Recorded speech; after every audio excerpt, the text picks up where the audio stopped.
我呢度舊時我可以 cut 噶嘛。本身有冇睇過任何類型嘅魔術啊？牌嘅可能係變啲咩啊？睇過。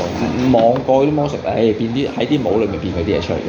哦，我哋試下啲簡單，通常就會係咧，我俾你揀一隻牌，然後咧你記住佢之後，我幫佢變翻出嚟或者揾出嚟。好啊好啊。咁呢度一副已經完全洗亂晒，即係咩都有嘅啤牌啦。係啦，再洗多次先。好，咁你幫我一個忙啦，就係喺呢度隨便篤一隻你想睇嘅牌，隨便一隻，係揀完佢攞住睇住。好。係，俾埋鏡頭睇，我驚鏡頭睇唔到。係啦，你又幫我記實呢隻牌啦。然後放入嚟任何一個位置，唔使原本嘅，放一半張就可以得啦。係半張。點解係咁樣咧？好多時啲魔術師咧，可能同你講緊嘢，手好快已經將佢收埋咗，或者換咗去其他地方。我而家要俾你確認啦，你隻牌仲喺中間呢個，我每一個手腳，幫我拍埋落去，令到我冇機會再掂到佢。係啦，咁樣之後咧，我要做嘢好簡單，洗牌。係。將佢有幾亂打幾亂，有幾亂打幾亂。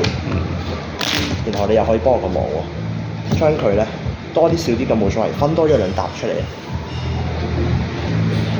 係啦，通常我覺得未夠亂咧，我又會隨便咁樣再撈勻佢。係啦，為求咧就令到我難啲揾到佢出嚟啫。咁如果都係咁樣嘅情況下咧，我仲有冇可能揾到呢隻牌？我相信你有嘅。通常有嘅，魔術師梗有啲方法嘅係咪？但係咧，因為咧我全程都冇掂過你隻牌，係你幫我抽出嚟，你幫我放入去嘅。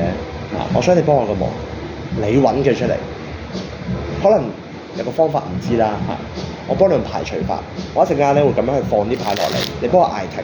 咁我哋去到一步停咧，我哋就抌咗啲牌佢唔要佢，好冇？嚟準備好，停就咁多。係好。剩低嘅我哋再重複呢個步驟洗牌再嚟過。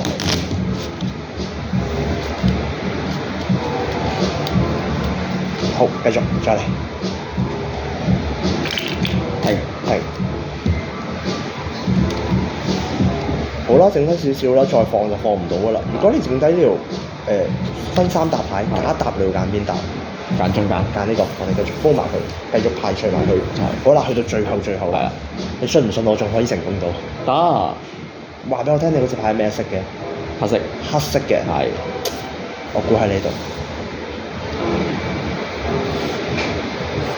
黑色嘅係張咩嚟嘅？三仔牌。三仔牌。幫我揀一隻喺呢入邊。哇！非常好，你好厲害，真係三仔牌。全部係你自己一步一步排除出嚟。太強大。犀利啦你。太強大。就係咁樣。哇！好強大好多。